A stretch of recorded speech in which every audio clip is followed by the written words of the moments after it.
एक बहुत बड़ी खबर, एक बहुत बड़ा क्लेम ईरान पर हालिया अमरीकी हमलों में मुत्तहदा अरब अमारात के हवाले से एक खबर और एक वीडियो मंजरेआम पर आई है कि ईरान पर बराह रास्त हमला यूएई की तरफ से भी किया गया है। इस खबर में क्या हकीकत है और इसके असरात क्या होंगे, क्योंकि इस सब से एक फुल फ्लेज वॉर, जिसे आप रीजनल वॉर कहते हैं, सिर्फ 2 या 3 फरीकैन के दरमियान नहीं बल्कि एक बड़ी जंग कहते हैं, उसकी जानिब यूं लग रहा है कि कदम बढ़ रहे हैं। क्योंकि इससे पहले ईरान के अपने मीडिया ने कहा कि हम फुजैरा पाइपलाइन को हिट कर सकते हैं और यूएई की तेल की तनसीबात जो है वो भी हमारे लिए एक टारगेट हो सकती है।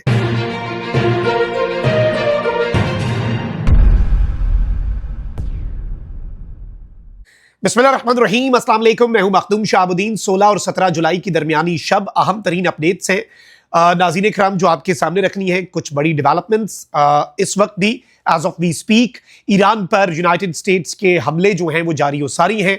ईरान भी उसी तर्ज पर जवाब दे रहा है।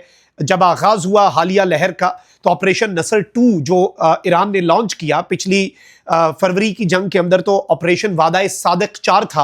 अब ऑपरेशन नसर 2 लॉन्च किया गया और इस ऑपरेशन की मुख्तलिफ लेयर्स थी, मुख्तलिफ लहरें थी। जैसे यूएस के अटैक्स की मुख्तलिफ वेव्स हैं। सेंटकॉम रोजाना अनाउंस करता है कि हमने 5 घंटे की एक अटैक की वेव स्टार्ट की, फिर 1.5 घंटे की परसों थी। इसी तर्ज पर वो अनाउंसमेंट करते हैं कि हमने ये टारगेट्स अचीव किए। ईरान भी जवाब देता है। जो पहली लहर थी उसमें ओमान, कतर, यूएई, बहरीन और कुवैत, ये 5 मुल्क जो हैं ये निशाना बने। उसके बाद ईरान ने अपना जो फोकस है वो 3 मुल्कों के ऊपर रख लिया, बहरीन, कुवैत और जॉर्डन।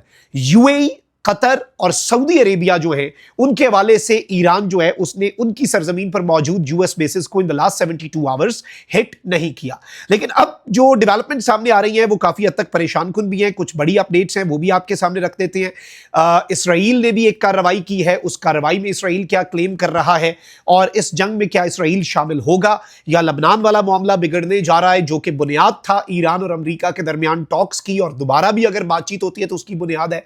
तो क्या वो मामला थम रहा है या मजीद खराब हो रहा है, इसे भी डिस्कस कर लेते हैं। यूएई वाली खबर को भी एनालाइज कर लेते हैं। लेकिन उससे पहले अगर अभी तक आपने इस वीडियो को लाइक नहीं किया, लाइक जरूर कर दें। कमेंट सेक्शन में राय का इजहार भी कीजिएगा और पाकिस्तान जिंदाबाद का जो नारा है ये आपने कमेंट सेक्शन के अंदर जरूर लिखना है। नाज़रीन इकराम, सबसे पहले तो मैं आपको ये बता दूं कि अमेरिकी अखबार जो है उसने एक बहुत बड़ा क्लेम किया है और ये अमेरिका के मीडिया के अंदर इस तरह के क्लेम्स आते हैं जिनमें काफ़ी हद तक यूएस की व्हाइट हाउस की जो एडमिनिस्ट्रेशन है उसके अंदर की खबरें भी आती हैं। अमेरिकी अखबार ने दावा किया कि अमेरिका के सदर ट्रंप ने ईरान में ज़मीनी फौज भेजने पर भी गौर शुरू कर दिया। अमेरिकी अखबार ने यह दावा अमेरिकी एहलकारों के हवाले से किया जिनके मुताबिक सदर ट्रंप इस बात पर गौर कर रहे हैं कि ज़मीनी फौज उतारकर अबनाए हुर्मुज़ के करीब ईरानी जज़ायर पर कब्जा किया जाए, यानी टेक्निकली ईरानियन टेरिटरी या मेनलैंड ईरान जो है उस पर जमीनी फौज ना उतारी जाए, लेकिन कुछ जजीरों पर कब्जा करके अबनाए हुर्मुज़ का जो कंट्रोल है वो ईरान से लिया जाए। अमेरिकी सदर ट्रंप ने कहा कि ईरान को जल्द शिकस्त दी जाएगी। ईरान मुलाकात चाहता है, वो मामला तय करना चाहता है। हम देखेंगे कि उनके साथ कोई समझौता करते हैं या नहीं। बाय द वे इस चीज की ईरान तरदीद भी कर चुका है। ट्रंप ने यह भी कहा कि ईरान ने बाइडेन दौर में गिरफ्तार अमेरिकी खातून को छोड़ दिया है। ईरान के इस खैर सगाली इकदाम को सराहते हैं। अब यह मैं समझता हूं एक पॉजिटिव डेवलपमेंट है। एक खातून जिसे डिटेन किया गया था ईरान की तरफ से बाइडेन एडमिनिस्ट्रेशन के टाइम पर, काफी अरसे से वो पाबंद सलासल थी या डिटेन्ड थी, ईरान ने उसे जो है वो रिहा कर दिया और इस चीज को बड़ा खैर सगाली के इकदाम के तौर पर देखा जा रहा है। अच्छा, वहीं दूसरी जानिब ईरानी पुलों पर हमलों की डेडलाइन से मुतल्लिक सहाफियों के सवाल पर ट्रंप ने कहा कि उन्हें डेडलाइन देना पसंद नहीं, लेकिन ईरान को अपना रवैया बेहतर करना है। ईरान को सूरत हाल का इल्म है और इस सब के अंदर सेंट्रल कमांड दोबारा से ईरान पर हमलावर भी हुई है। बाय द वे अमेरिका में सेंटिमेंट बड़ा जंग के हवाले से मजीद खराब से खराब तर होता जा रहा है। एक जानिब जेडी वैंस कह रहा है कि इसराइल नैरेटिव की जंग अमेरिका में हार रहा है, लेकिन टेक्निकली इस जंग के हवाले से अमेरिकी एडमिनिस्ट्रेशन, बाइडेन और ट्रंप, जो वैंस और ट्रंप की जोड़ी है वो भी नैरेटिव की जंग कोई ज्यादा जीत नहीं रही। और अब आप यही देख लें कि अमेरिका को ईरान से जंग अब तक $150, यानी अगर रुपयों में हम बात करें तो 416 खरब 83 अरब रुपए बनता है। ये 150 बिलियन डॉलर्स में ये जंग पड़ चुकी है। सरकारी तौर पर यह रकम बहुत कम, यानी तकरीबन 30 अरब डॉलर्स बताई गई है यूएस मीडिया के मुताबिक। यानी 30 अरब डॉलर आप रकम बता रहे हैं, हकीकत में 150 अरब डॉलर लगी है। ईरान से जंग में अमेरिका के 14 फौजी और इसराइल के 26 बाशिंदे हलाक हुए। ईरान का जानी नुकसान 1701 रहा, जिसमें मिनाब स्कूल के जो 168 स्टूडेंट्स हैं वो भी शामिल हैं। 26,500 ईरानी जख्मी हुए, जबकि अमेरिका के जख्मियों की तादाद 414। हमला और इसराइल के जख्मियों की तादाद 7,800 रही। ये तो कुछ फिगर्स आए हैं जो कि अमेरिका में अब ये बात हो रही है कि आपने अपने बंदे क्यों मरवाए। इतना अगर 30 अरब डॉलर ही अमेरिकी कह रहे हैं कि मान लिया कि आपने इस जंग में लगाया है, वैसे तो ये 150 अरब का फिगर आ रहा है, तो ये अमेरिकी टैक्स पेयर का पैसा इस्लाह हासिल जंग जो अमेरिका का जिससे कोई ताल्लुक भी नहीं था उसमें क्यों आपने झोंके। वहीं दूसरी जानिब गजा पट्टी पर इसराइली हमलों में 5 फलस्तीनी जो हैं वो जान से गए हैं जी। उधर इसराइली फौज ने दिर अल बला पर फजाई हमले में अल कसाम ब्रिगेड के कमांडर जो हैं उनको एलिमिनेट करने का दावा किया है। फलस्तीनी जराए के कहा है कि हमले में उमर अबू कासिम, उनकी अलिया और 6 साला बेटी जो हैं वो जान से गए हैं और उनका कमसिन बेटा जख्मी हालत में बच गया है। इसराइली फौज ने दावा किया कि उमर अबू कासिम जंग के दौरान गजा में इसराइली फौज पर हमलों में मुलव्विस थे और हमने ये टारगेट अचीव कर लिया है और हमने एक बहुत बड़ी कार्रवाई कर दी है। अब याद रखिएगा गजा और लबनान और ये सारे मामला जो हैं ये भी एक परेशान कुन रुख इख्तियार कर रहे हैं। अब आ जाते हैं नाज़रीन इकराम यूएई वाले मामले के ऊपर, क्योंकि ये मामला इस वक्त इंतहाई अहम हो चुका है और इस मामले को समझना, इसकी संगीनी को समझना भी जरूरी है, क्योंकि इससे पहले भी वेस्टर्न मीडिया इस तरह की खबरें चला चुका है। कोई कहता है सऊदी अरब ने भी इस दौरान खुफिया हमले किए, कोई कहता है कि जो है वो हमला कर दिया यूएई ने।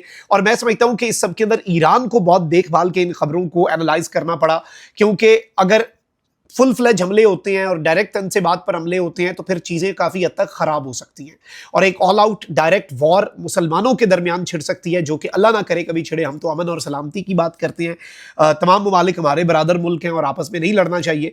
लेकिन अब नाज़रीन इकराम एक वीडियो मंजर आम पर लाई जा रही है जिसमें कहा जा रहा है कि बंदर अब्बास पर अमरीका ने जब स्ट्राइक्स की तो अमरीका को मुबैना तौर पर रिपोर्टेडली असिस्ट किया गया यूएई की तरफ से। और यूएई के यबहोन ड्रोन्स जो हैं, यबहोन यूनाइटेड 40 जो है ये series of high performance medium और हाई अल्टीट्यूड ड्रोन्स है जो कि UAE based defence manufacturer Adcom system जो है वो बनाता है।